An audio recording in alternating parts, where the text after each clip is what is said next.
Alex. Welcome to the show. As you can see, she's an amazing special effects artist, and I'm so excited to chat with her. This is her work.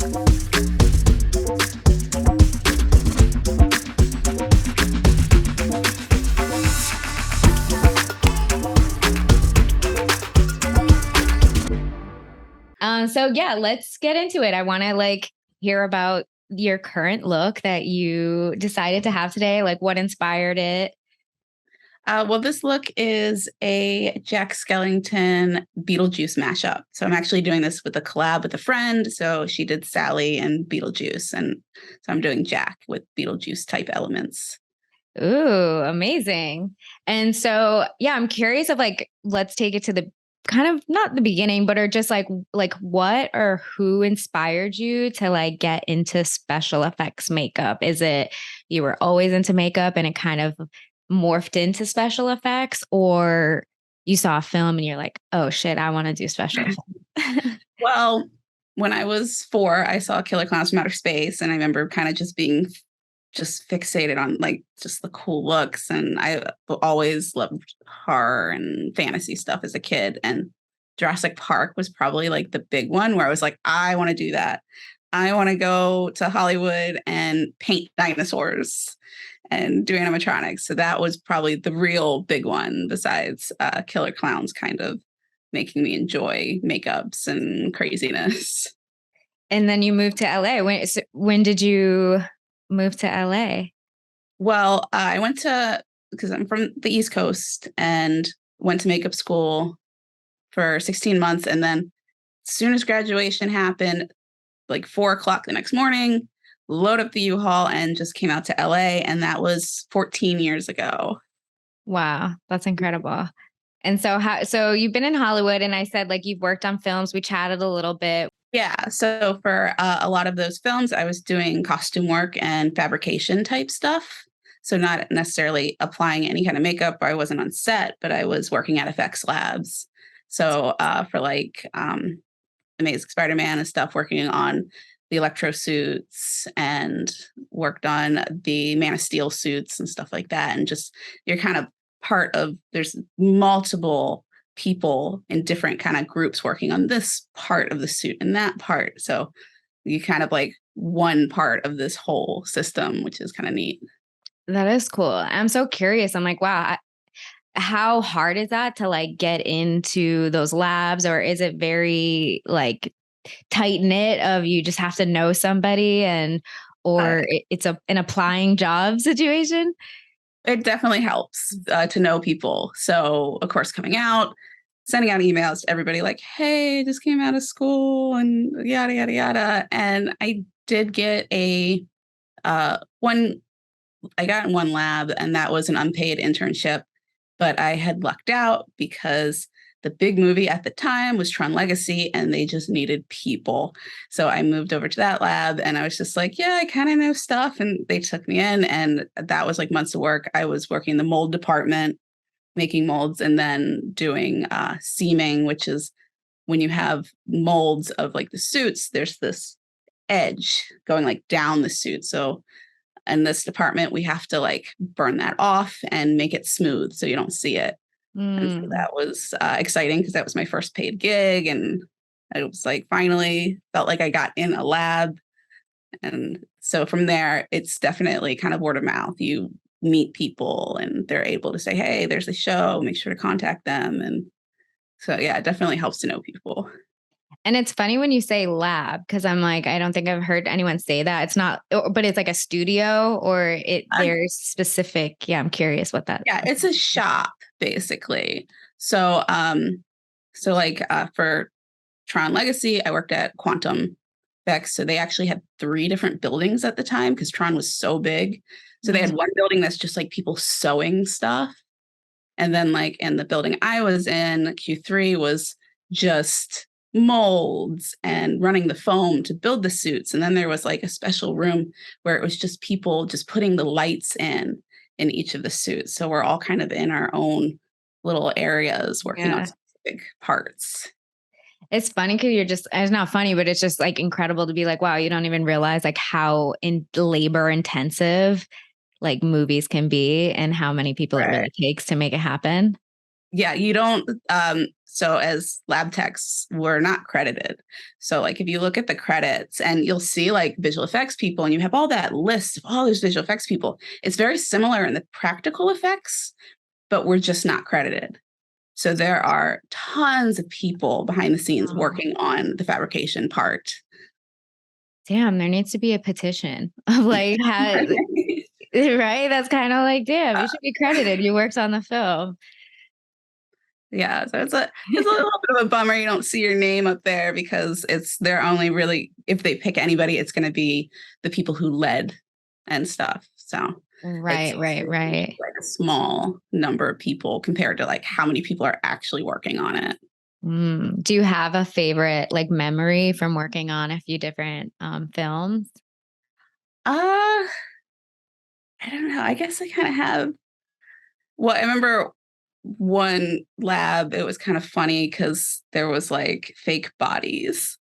So like going to work and there's just like these fake bodies lying around because they would do the bodies for like CSI and like the autopsy stuff. So there's just like Oh, bodies laying on tables. And I had only been out there for like 2 years maybe. And it's just kind of funny, like this kind of work environment with like fake bodies all over the place and like organs and but yeah, I mean, each lab kind of has their own little thing, and it's fun because it's a small community of people. So there's people I haven't seen in like 10 years, and when I see them at a mm, convention, it's like, oh, it's a little family, which is nice. So labs are definitely fun to work at. that's awesome. Do you ever get like creeped out about like things you see on set, or is it very fascinating to you?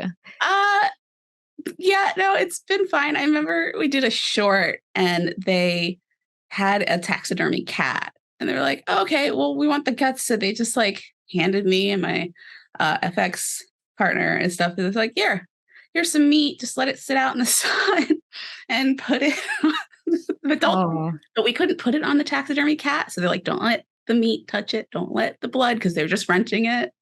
So it mm, was weird because the taxidermy cat, of course, it looks very realistic because it's taxidermy. And so it's just like you kind of encounter weird stuff like that.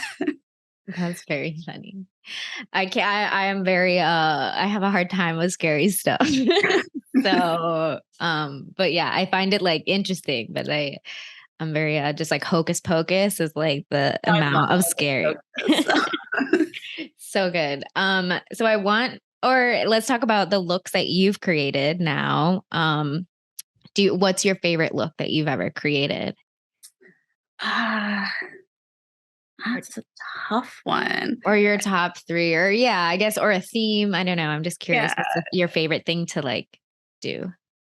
Um, I have a soft spot for my Medusa Beetlejuice when I built like the little sandworms on the headpiece. Um, and Creep Show, I had painted my husband up to look like the Creep Show poster, and I had made the booth, and I still Mhm. have the booth. It's actually hanging on my wall.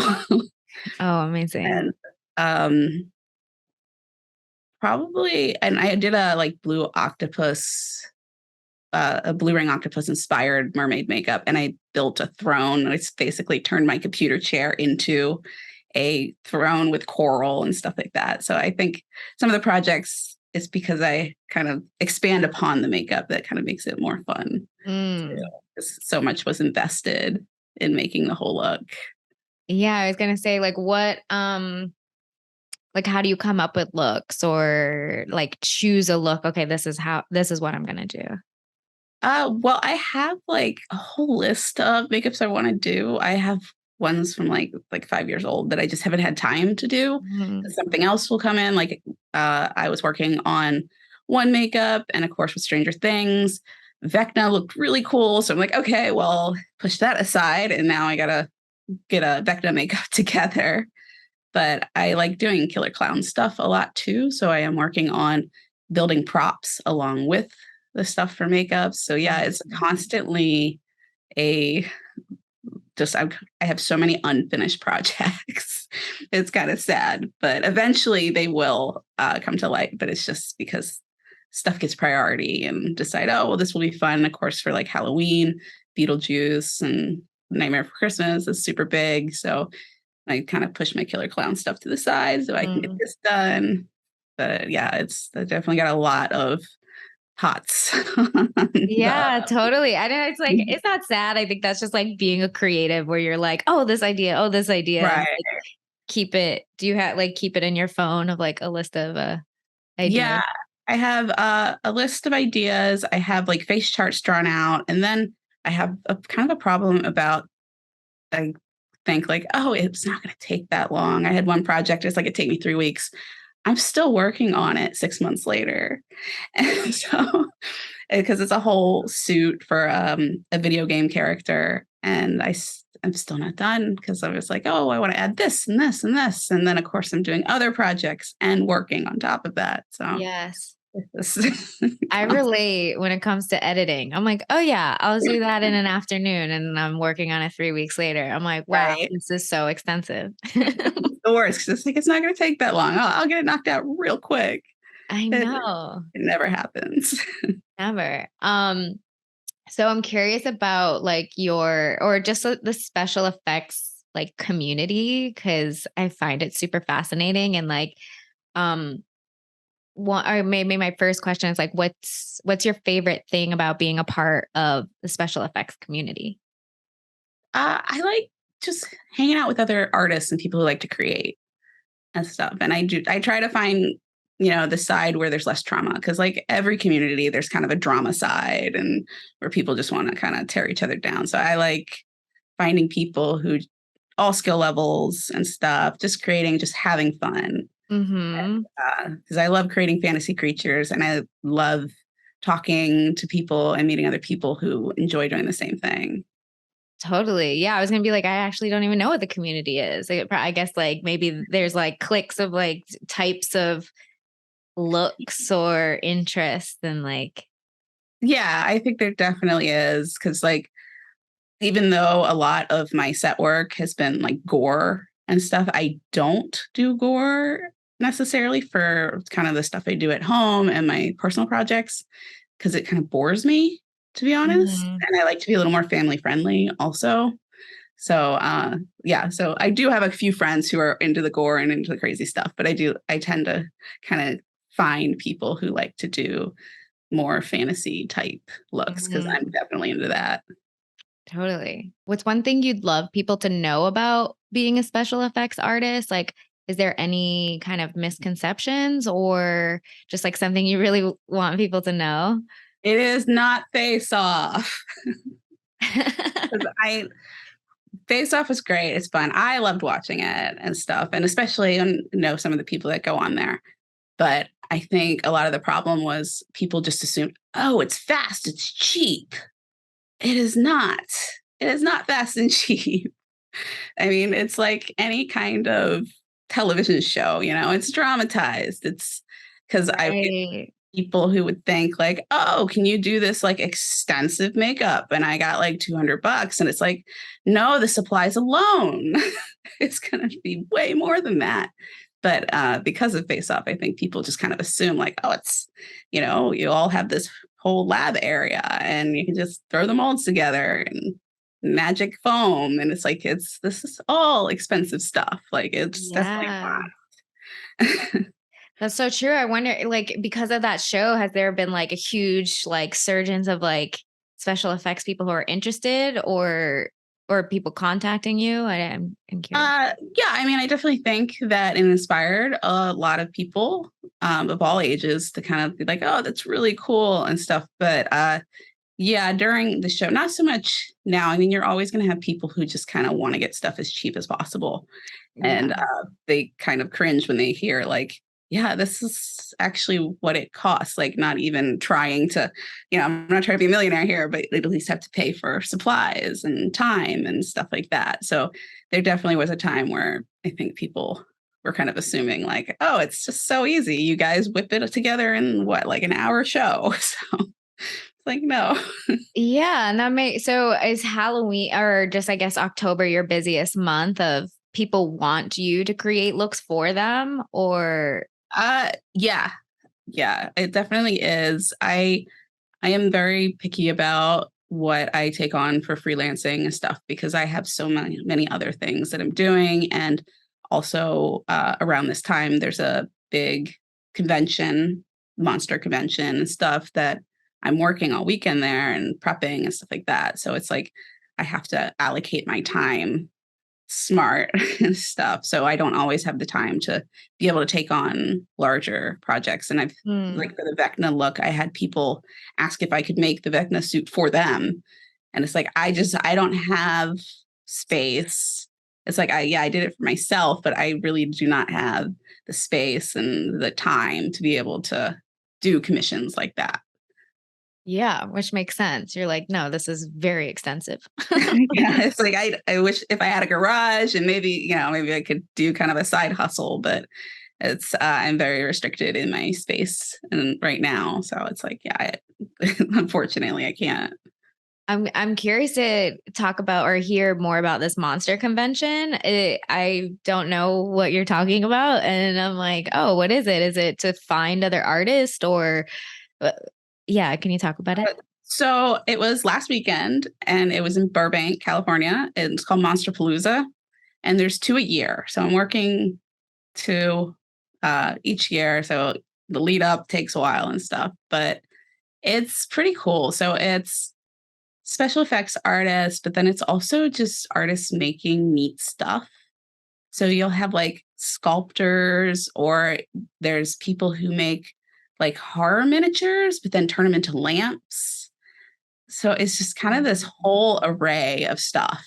And people dress up like some of their favorite characters. And for the October one, they have like a costume contest. Oh, that's fun. And it's just a fun little community. So it's kind of just horror fantasy, and just there's booths doing makeups and body paints, and then you have the artists doing their thing, and there's latex masks, silicone masks. So it's pretty neat. It definitely could just spend all weekend just walking around. It's like sensory overload, but it's fun. And do you have a booth there, or you're there enjoying the convention and like going as, or what did you go as this year? Well, I actually work with PPI, Premier Products, and Skin Illustrator. So they do alcohol activated makeups, which is the standard in Hollywood as far as like, because it stays put. And, you don't have to worry about your actor sweating it off. And so for special effects, it's basically, there's, new companies have cropped up to try to imitate and stuff. But Skin Illustrator was the original to have the colors and stuff like that. So I'm there, I'm showing stuff off. We have like a fun invisible glow stuff. So I'll paint my face up in a skull, but you can't see it until the black light hits it. So it's just a lot of fun, and people kind of get a kick out of it. Even if people don't do makeup, they still like to come by, because we have artists, like award-winning artists, doing demos and doing makeups and stuff. So it's really fun. So it's a mixture of people who want to be professionals, and then just people who just like looking at the stuff. So it's a really fun crop of people. That sounds amazing. One day maybe I'll go. Who won the Halloween costume this year? I don't know, because they line up outside. So I will see them like through the day. And there was a guy walking around, and he dressed his dog up like The Thing, from like the film The Thing. So it had like all the appendages coming off of it and stuff. And he was dressed up like one of the characters. Of course, there's lots of people dressed up like Stranger Things. And some people have some really rad stuff. But they're so creative. Yeah, it's really cool to see what people bring, because of course people bring like original characters or pop culture characters. But unfortunately I did not get to see who won. I never ended up knowing. I'll Google it after this. I'll show them really quick. So yeah, I think we'll ask you a few more questions. I'm curious of like what inspires you to, keep continuing special effects, getting better. Well, I feel like as artists with any kind of artistic endeavor, you want to keep growing, and you want to keep improving and pushing yourself. And basically, I would always say that, like, when I'm working at labs, that feeds my wallet. But what I do at home, this stuff feeds my soul. Mm. And yeah, so I just love to keep pushing and seeing more and more that I can do and try to put more fabrication into it and see how complicated my projects can get, though I am running out of space, Yeah. unfortunately. So it's getting a little crowded in my art room with trying to do bigger and better like every year. And that must be so hard to kind of like part with anything, right? I don't know. Or how do Yeah. you deal with that? It's like certain things, it's like, okay, yeah, I don't need it. But yeah, there's hard ones, especially too, because you're like, well, maybe I'll use it for something else. So I have like random stuff like I find at the craft store, like, oh, this might be fun for a project. Well, that was 10 years ago and I haven't done anything with it. But I know as soon as I get rid of it, I'm gonna be like, hey, I could use that thing right now. Oh my God, always. Same thing with clothing, right? You're like, "Ugh, Right. haven't worn As in a soon while." as And then you you're get like, rid of it, it's like, yep, you knew it was gonna happen. for sure. And so I'm curious too, with like so many makeup accounts or special effects accounts now, social media, like what do you think it takes to stand out? Um, I think just hanging in there and being persistent because I know there's a lot of like awesome artists that just do not have the the following size that they really should. And so I think just trying not to let the follow size affect you and know that that's not an indicator of your talent and stuff. Cause I know that's probably the worst thing with algorithms because it can really get people down. Totally. That's a great reminder. I'm curious too. I'd love to know like what's your proudest moment so far? Ooh. Uh well, it was really cool working with Mehron makeup and being part of their Halloween advertisement. So like seeing my makeup on their page, on like the Amazon page and on their website, like that was really cool. That Uh is awesome. yeah, there was one that was really cool. So I worked on a movie that ended up on Hulu a couple years ago.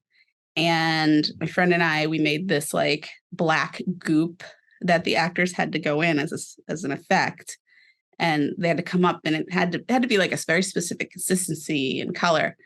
And they used an image of that. That's the poster. So it was like, that's really cool. Oh, Like here we are trying to figure out, okay, we need to get this exact consistency. It had like a certain opacity, can't stain the actors. So even though it wasn't a makeup, it was just really cool to know, like, hey, I made that goo. hell yeah. And you're like, look at my hard work paid off. And they were Right. just like made it It's the on movie the poster. poster. Yeah. That must have been an awesome surprise. Because I don't think you knew, right? That was gonna be the movie Right. poster. And you're just like, oh my God. Yeah. So it's like, well, that's the poster. That is super cool. Cause yeah, you don't know. I mean, it could have been anything, but it's a small thing, but it was really cool. That's a major thing. The movie poster is a major thing. Right. Congrats on that. And so I think I'm a big believer in, you know what, before I ask that question, I kind of want to hear more about your makeup line of what you worked with, or not your makeup, like with your proudest moment, you said you had a collaboration. I want to hear more about your collaboration and how that came to be and more details about it. So I woke up to an email from Mehron, and they had asked, like, hey, can you do the Halloween? We have this Halloween promotion, and they tell you the look they're looking for, which was all spawned by the previous year. I had entered their 31 Days of Halloween. So any artist that's hoping to get Mehron's attention, do the contest. Like, Mm. even if you don't feel good enough for it, do it. Like, I didn't win the contest. I was one of the finalists, but I was still contacted like the following year to do the Halloween stuff. And yeah, so if you want brands to notice you, like use their stuff and be a fan and tag them and show what you're doing with it and enter their contests. Highly recommend it because they do take notice. They are watching. And I mean, I've been making content for like 13 years. And it was only more recently that I started getting on PR lists and stuff. And I know a lot of people kind of go, oh, well, I've been doing this for 2 years. I'm not getting on PR lists. I'm not working with brands. It doesn't always happen that fast for people. So it's just hang in there, just keep working and just keep showing the brands that you're a fan. And there's somebody in the, behind closed doors taking notes of the different artists. And they, you might get a surprise one day that say, hey, we got this project for you. Amazing. That's amazing advice. And I think too, like as a, someone who has no idea about special effects or any of that, like, is that more so you're using social media to tag these people, like you said, or are you also like emailing and just being like, hey, check out this look or check out my portfolio? I'm curious if emailing is even necessary.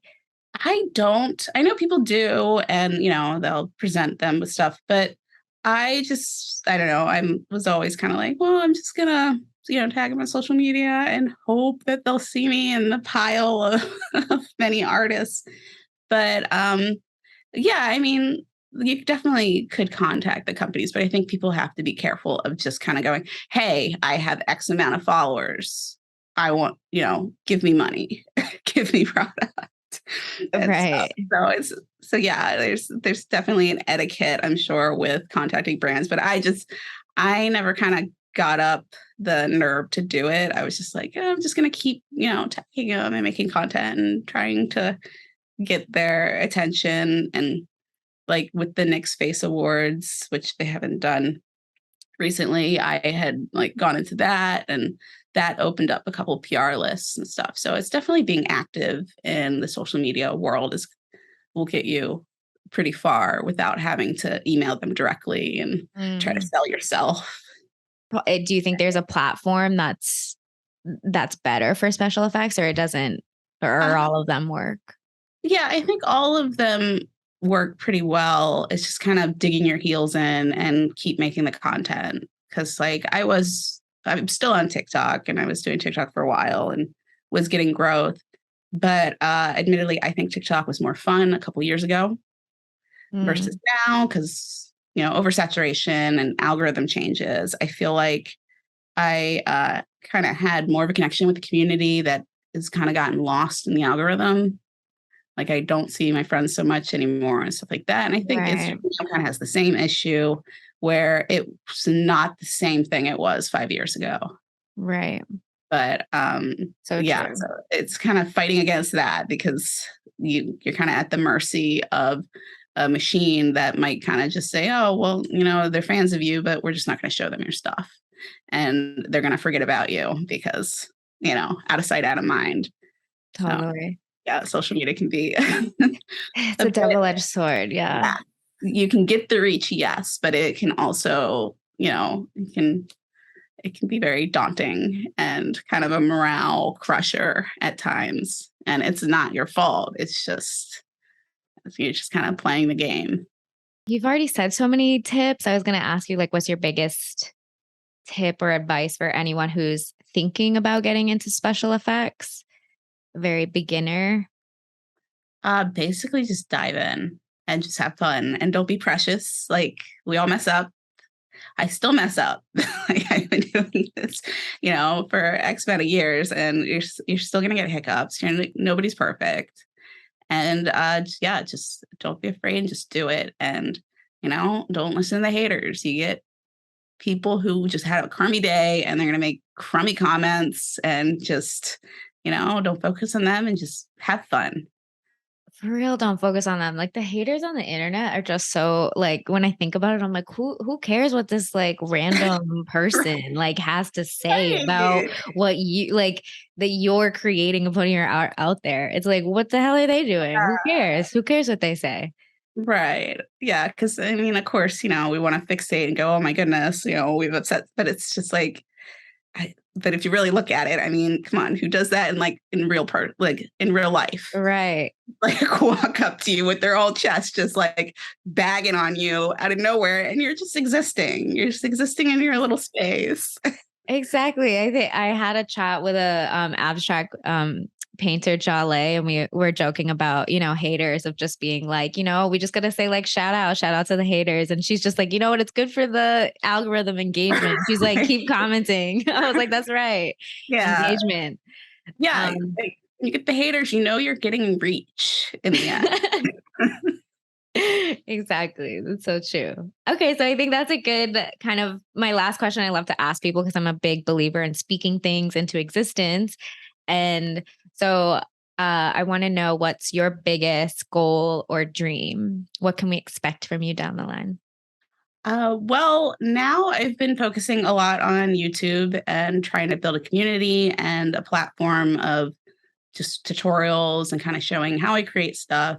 And, of course, I have dreams of that silver play button, but I am nowhere near that at any point. But yeah, so I feel like I am on other platforms, but I have found that YouTube seems a little more stable as far as like so many of these platforms have changed so drastically overnight. And I just kind of want to cement a community and a place to go. And I love talking to people and helping them through making stuff. And I think it's fun if I can inspire them to try it out and I love it. Have fun and make stuff. And what's your YouTube account? You can also email it to me too, and I'll like add the name. It's Cris Alex. So it's just nothing fancy, just my name. Originally, I did have like Cris Alex MUA, which is my handle on other socials, but I ended up dropping the MUA because I do actually do fabrication stuff too. So we're making suits and props, and it's just like, so it's not just makeup, but it's stuff to, I guess, can enhance the makeup in the end. And making kind of just whatever. And so it's kind of it's special effects plus art fabrication too. Yeah. I'm enjoying YouTube too with this channel and trying it out and just wait. So how many plays are silver button? What is It's 100,000 subs. And it's like, that seems so daunting. It seems so far away, but I think it'd be cool, but it's not required. I'm still gonna make stuff. So I mean, you can get there. You can go. Like, why not? Right.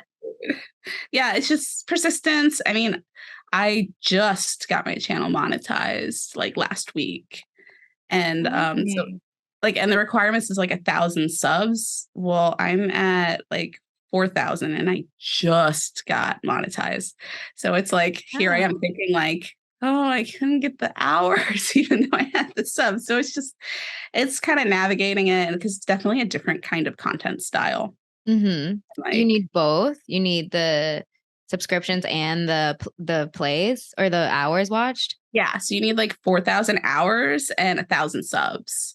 And it's like, I felt like it was like the hours was never moving. But that's so hard. I mean, you're doing great. I think you have a lot. I'm like, shout out to the 14 subscribers on my channel. Right well, I'm going to subscribe. But I've had my channel for 7 years. I think 7 years. But I haven't really taken it serious till last year. So it's definitely it's its own thing. There's a lot to learn and to kind of stand out. Because unlike Instagram, you just post your video, post your picture. But with YouTube, you have to make packaging. Like, you have to have a nice title. You have to have a nice image. There's a lot more involved, and it's kind of its own animal to deal with.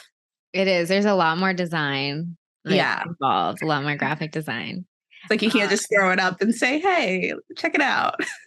So true. Well, you can give it a little but I love your tutorials and I love your page. So congrats on all your success so far. And I want to thank you for taking the time to chat with me and your incredible look today. I love it. Thanks. Do you have any plans for go on.